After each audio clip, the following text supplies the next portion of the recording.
said earlier this week, I was about preparing well, getting over the loss against Australia, and we've done that. We've had a good week up here, and been really focused on what we need to do against Papua New Guinea. We know we're up against a really committed and really physical team, so we'll need a good team performance from ourselves. If you read the I think you're always under pressure playing for your country. You want to do your family and and your country proud. You want to perform at your best.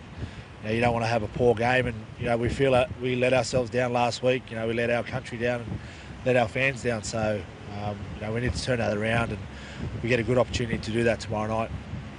Our game plan obviously going to be pretty simple. We've got to try and control the football as well as we can. Try and keep the ball away from their big forwards and that sort of stuff. So we won't be changing our game plan too much to suit what they do.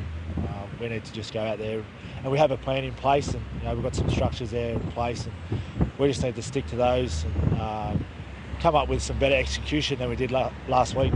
It's a tricky match. As I said before, we feel we let ourselves down last weekend, so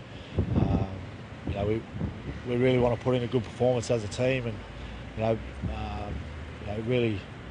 really do our country and our families proud, and ourselves as well. So we know we can play a lot better than we did last weekend, so it's a good opportunity for us to do that tomorrow night. With the coach coming on the bench, a real live wire, you think you've got more ammo to throw at the Kernels than what you might have had otherwise?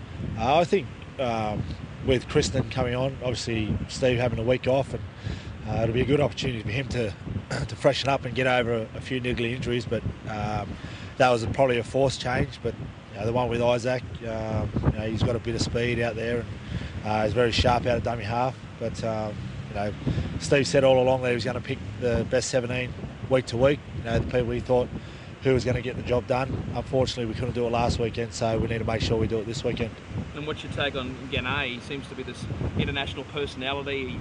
He gave it everything, didn't he, last week? A bit of a freak. Have you come across him before? What's your take on him?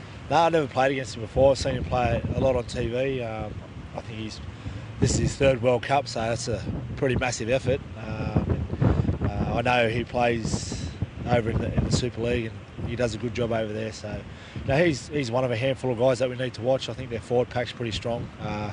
Neville Costigan had a good game last weekend as well, and all their guys that aren't so well known are obviously really pushing for maybe an NRL contract, so it's going to make it very tough for us, but we know we've prepared ourselves well, and we know what we're up against on Saturday night.